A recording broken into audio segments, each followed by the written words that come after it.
আজকে আমি তৈরি করব নিরামিষ সবজি খিচুড়ি। আমার খিচুড়ি তৈরি করতে আমার লাগবে আলু,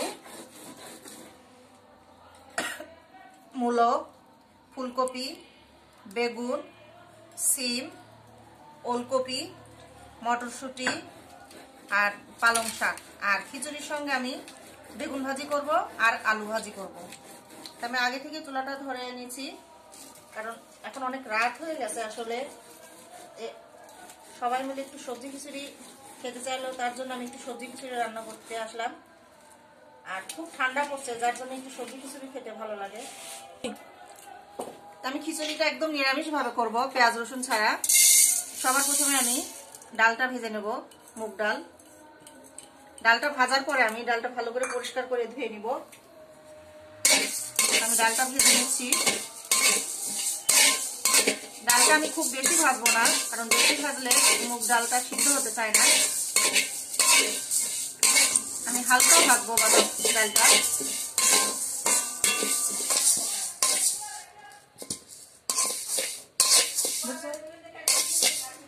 আমার ডাল ভাজা হয়ে গেছে। আমি ডালটা ধোয়ার জন্য জলের মধ্যে দিয়ে দিচ্ছি, যাতে ডালটা সুন্দর করে ধোয়া যায়।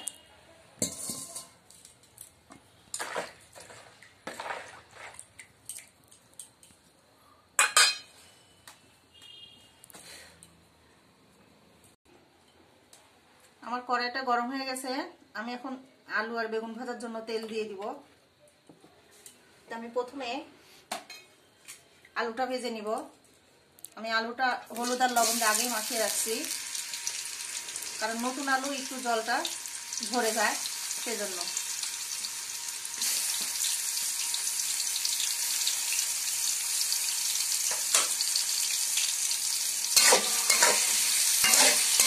এই নরম খিচুড়ির সঙ্গে আলু ভাজি এবং বেগুন ভাজা খেতে খুব ভালো লাগে। আর শীত পড়লে তো কোনো কথাই নেই। আর আমি এই খিচুড়িটা রান্না করব, সবজি খিচুড়িটা একদম নিরামিষভাবে। এর মধ্যে আমি কিন্তু পেঁয়াজ রসুন ব্যবহার করব না, কারণ সবজি খিচুড়ির মধ্যে পেঁয়াজ রসুন দিলে এটা অন্যরকম একটু স্বাদ চলে আসে। যেহেতু আমি মুগ ডালে খিচুড়ি করব, সেই জন্য আমি পেঁয়াজ রসুন ব্যবহার করব না।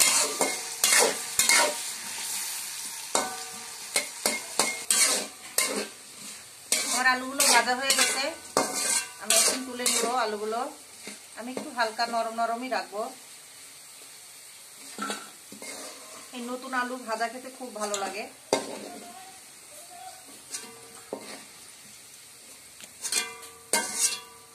খিচুড়ির সঙ্গে তো এই নতুন আলু ভাজা একদমই জমে যায়। নতুন আলু আর বেগুন ভাজা।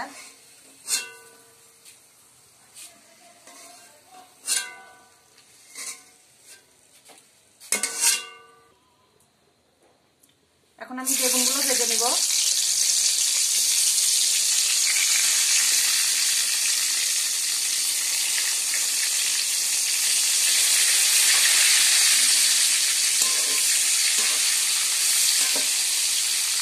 আমি বেগুনগুলো একটু চিনি, লবণ আর হলুদ গুঁড়া দিয়ে মাখিয়ে রাখছি, আর সঙ্গে একটু ঝালের গুঁড়া। ঝালের গুঁড়া দিলে একটু বেগুন ভাজাটা খেতে ভালো লাগে, মিষ্টি মিষ্টি ঝাল ঝাল।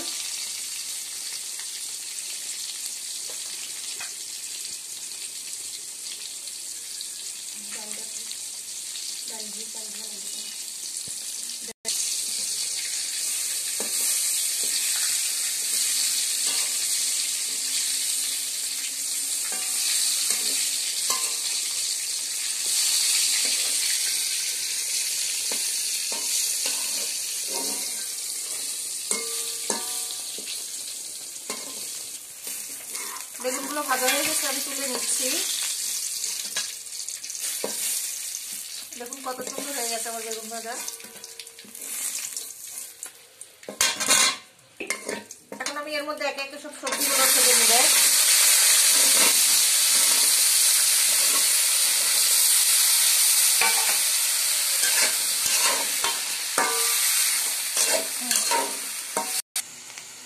দিয়ে দিচ্ছি পালং শাক,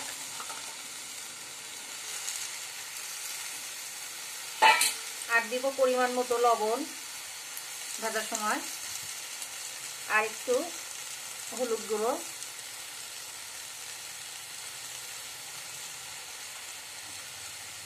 ভালো করে আমি সবজিটা ভেজে নিব।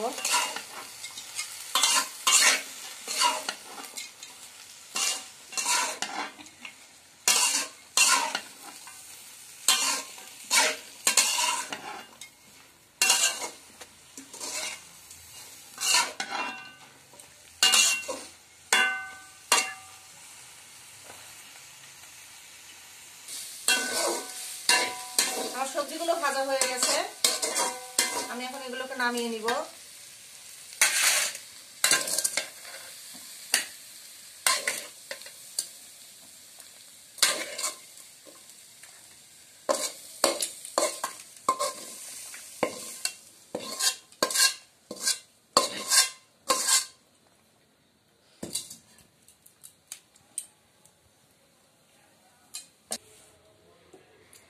আমি আবারও তেল দিয়ে দিচ্ছি চালটা ভাজার জন্য। সবার প্রথমে আমি দিব শুকনা মরিচ ফোড়ন, তেজপাতা ফোড়ন, কেটে রাখা কাঁচা মরিচ,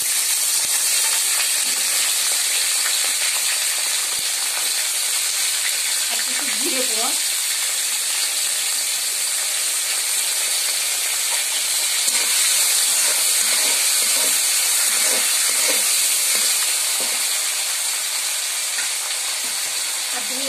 ধুয়ে রাখা চাল ভালো করে ভেজে নিব আমি।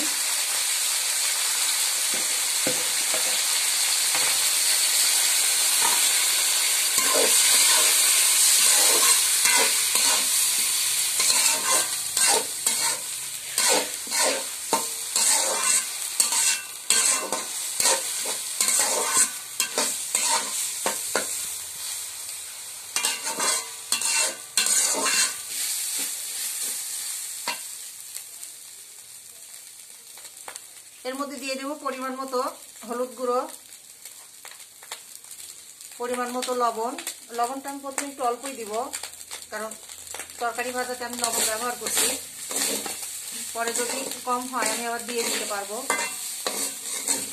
চালটা ভাজা ভাজা না হওয়া পর্যন্ত আমি ভাজতে থাকবো।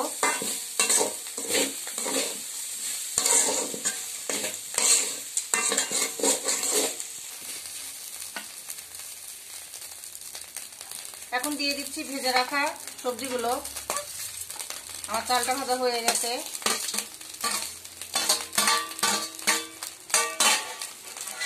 আর আমি আগের থেকেই ডালগুলো ভেজে ধুয়ে রাখছি, এখন আমি সেই ডালগুলো দিয়ে দেব।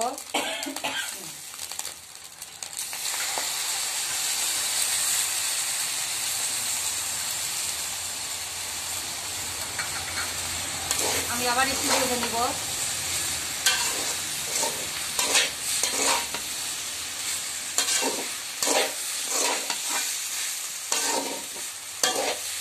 সবজিটা আমি একদম পাতলা খিচুড়ি করবো, সবজি খিচুড়ি, নরম খিচুড়ি। এখন আমি এর মধ্যে দিয়ে দিব বাটা মশলা। এটা আমি হাত দিয়ে দিয়ে দিচ্ছি। এর মধ্যে আদা জিরে আছে, আর ধনে আছে, গোটা ধনে, সব একসঙ্গে বাটা হয়েছে।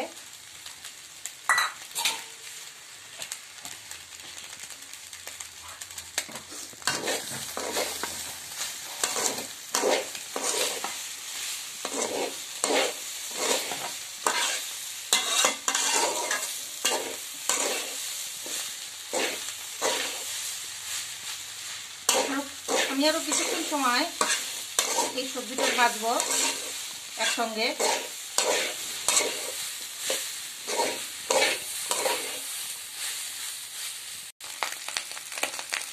দিয়ে দেবো পরিমাণ মতো চিনি। এখানে চিনি আপনারা ইচ্ছা মতো ব্যবহার করতে পারেন, একটু ঝাল খেতে চাইলে একটু কম চিনি দিতে পারেন। যেহেতু এটা সবজি খিচুড়ি নিরামিষি, তাই আমি একটু বেশি চিনি ব্যবহার করব। আমার তরকারি এবং চালটা ভাজা হয়ে গেছে, আমি এখন জল দিয়ে দিচ্ছি।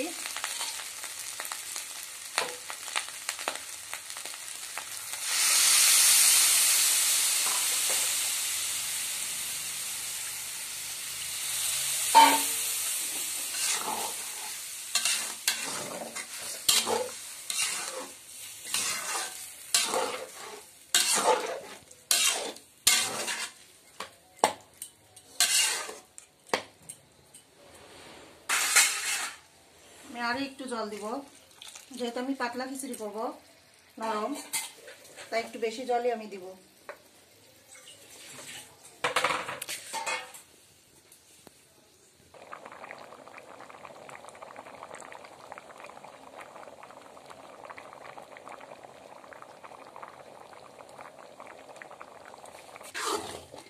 হয়ে গেছে আমার সবজি খিচুড়ি।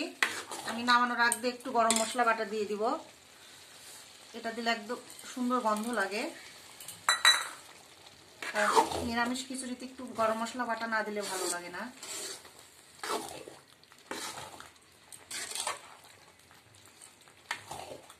তৈরি হয়ে গেল আমার নিরামিষী সবজি খিচুড়ি। দেখুন কত সুন্দর আঠালো হয়ে গেছে আমার খিচুড়িটা। আমি এখন নামিয়ে নিব।